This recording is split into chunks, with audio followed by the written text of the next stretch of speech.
because it is a piecewise function. It changes when you get to the other side of 0.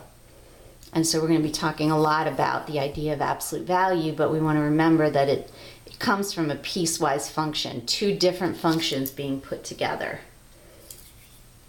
So that was the end of the quick review of point 1 and point 2.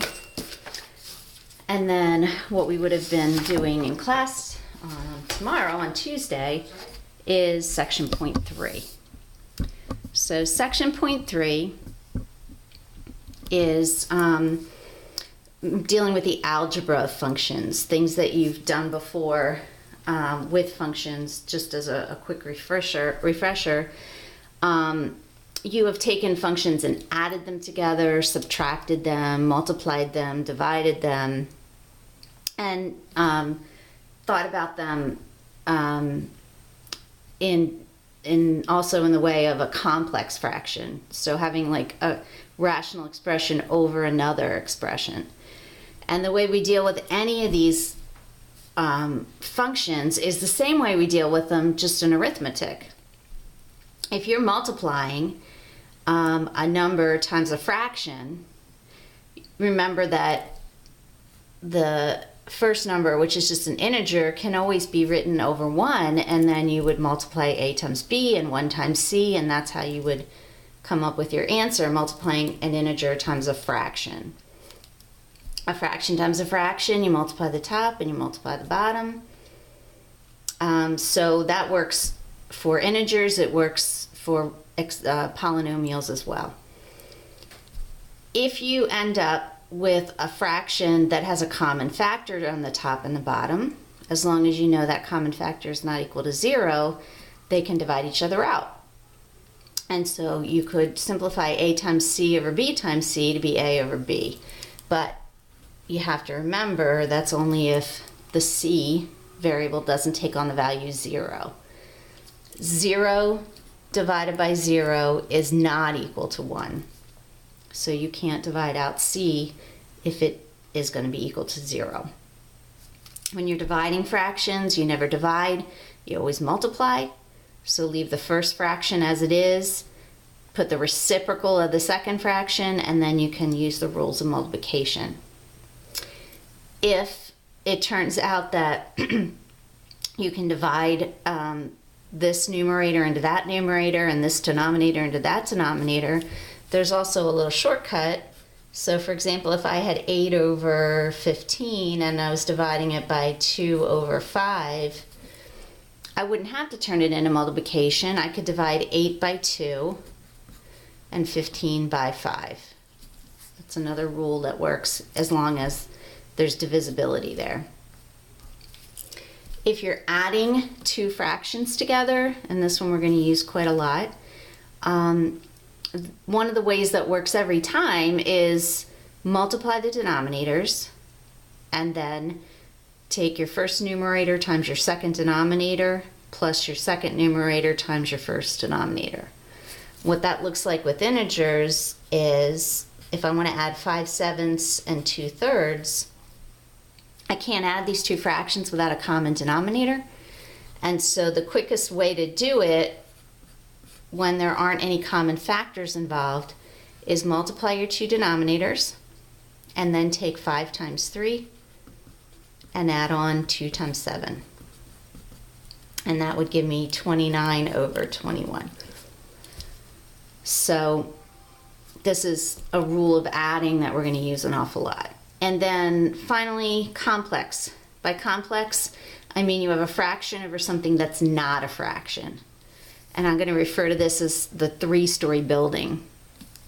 And the way that works is if you have a fraction over something that's not a fraction, you can collapse the bottom two denominators together, keep the numerator the same, and you have a over b times c.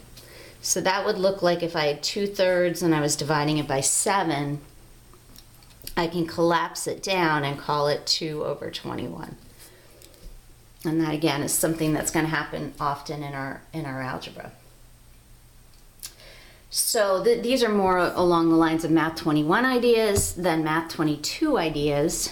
You had functions that had letters here that were representing their names. So the name of this function is f, and the name of this function is g.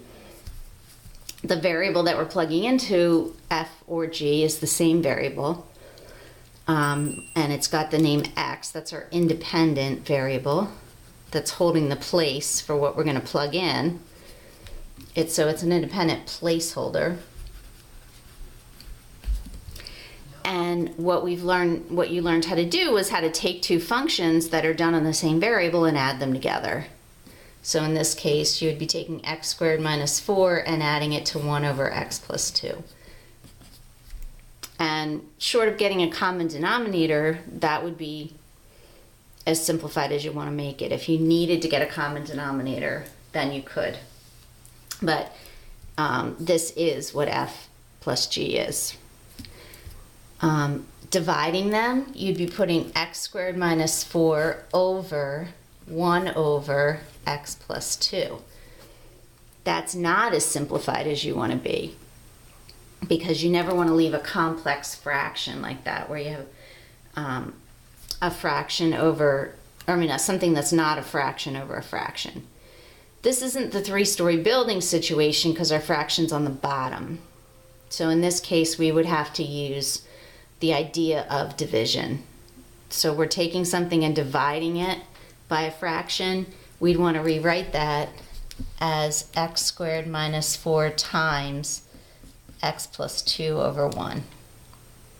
And then we could use this rule for multiplication and multiply our numerators. But we don't really have a denominator. The denominator is just 1. So we could just write it as x squared minus 4 times x plus 2. Putting g over f then would be the three-story building. We'd be putting 1 over x plus 2 over x squared minus 4. So we have the fraction over something that's not a fraction. That's when we could collapse together. Now we're still going to have a 1 on top, but now we'll have on the bottom the x plus 2 times the x squared minus 4. And then finally, taking our g function, and instead of plugging x in for the placeholder, we're plugging 1 over x in. So what that's going to look like is we have to think about what our g function does. Our g function takes 1 and divides it by the placeholder that we're putting in plus 2. So I've got 1 over 1 over x plus 2. That's not simplified either, because you have a fraction that's living inside a bigger fraction. The problem is I need to get a common denominator on the bottom before I can simplify this, because I would have to combine that denominator before I could do the division. And the reason behind it is it's 1 divided by all of this, and unless you know what all of that is, by putting it together, you're not going to be able to do the division. So our common denominator for this would be 1 over x plus, I'd need another denominator of x for this one. And that denominator being x would mean the numerator's got to be 2x, because I want this to still be the number 2 that I'm adding to 1 over x. And so I'd end up with 1 over 1 plus 2x over x. And now I can simplify this. I can actually do the division by flipping this denominator over. I can make it 1 times the reciprocal of this. And so my final answer, since it's just 1 times, is going to be x over 1 plus 2x. So if that was too fast, that whole, how I added these together, you also could use this rule for addition. And think about 2 as 2 over 1. You're multiplying the denominators together, and then you take this numerator times that denominator plus this numerator times that denominator. Get the same result either way you think about it. but you need to get a common denominator somehow to add them together. So once we've done addition and division and plugging a different kind of placeholder into each function, the other more complicated idea with functions is composition. If you're trying to compose two functions,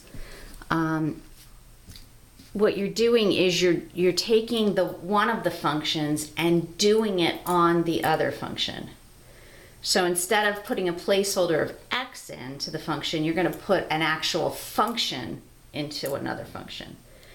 And we're going to be using that when we talk about the chain rule. The notation for that looks like this. You would take the function that we called f, and into that function we call f, you would put the function we called g. So the function f would be done on the g function. G is going into f. Or if you wrote it the other way, whoops, this is a typo. If you wrote it the other way, you would be putting the f function into the g function. So it just depends which way it's written. So if we look at the functions above, the f function was x squared minus 4, and the g function was 1 over x plus 2. If we put the g function into the f function, it looks like instead of squaring x, you're going to be squaring 1 over x plus 2. And then you're going to be taking away 4. So that's f of g of x. 1 over x plus 2 is going in where the x was, into the f function. If you think about it the opposite way, and you try to put the f into the g, that x squared minus 4 is going to go in where the x placeholder was. So it's going to look like 1 over x squared minus 4 plus 1. So that placeholder of x is now x squared minus 4. And in this case, we could do a little simplification and call it 1 over x squared minus 3. So again, this is a review, but just the idea of composite functions, they're going to be important later on. You want to make sure you're comfortable dealing with them. And an example of that, in terms of a word problem, could look like this. If you have a certain lake and the bass feed on the minnows, okay, so I like to draw myself a little picture. The bass eat the minnows, and the minnows eat the plankton. Then the size of the bass population could be thought of as a function of the number of minnows, and we're using n as the number of minnows. But the number of minnows in the lake could be thought of as a function of the plankton, which they're calling x. So if you try to unravel it, if we call x the amount of plankton in the lake, then the number of minnows, we could think about it as a function of that amount of plankton. But then if you back yourself up yet again, for the number of bass, you're going to have to think about the number of bass as a function of the amount of plankton. And so you've got this inner function that's the minnows, and this outer function is turning the number of minnows into the number of bass. And so they say, express the size of the bass population as a function of the amount of plankton if the function done on n, which was the number of minnows, looked like this, and the function that represents the amount of minnows in terms of plankton looks like this. So what we want to do is end up with an f of g of x. So we're going to take this g of x and plug it in where the n is. So this function g of x is going into the f function. And so we're going to get f of g of x. The function done on g of x is going to be 50 plus a square root, but instead of n over 150, we're going to say 4x plus 3 over 150. And so now I could go directly from the amount of plankton to the amount of bass. And I don't have to go through the amount of minnows. I don't have to go from plankton to minnows to bass. I can go right from plankton to bass. And that's what composite functions do. So there are going to be times where our independent variable is not written as x. In this case, it was written as n. And so the independent variable from this function, when I plug into this function, changes it to a function in terms of x instead of n. And then another thing that you've seen all along, it's been in Math 21, it's been in Math 22, it's something called the difference quotient.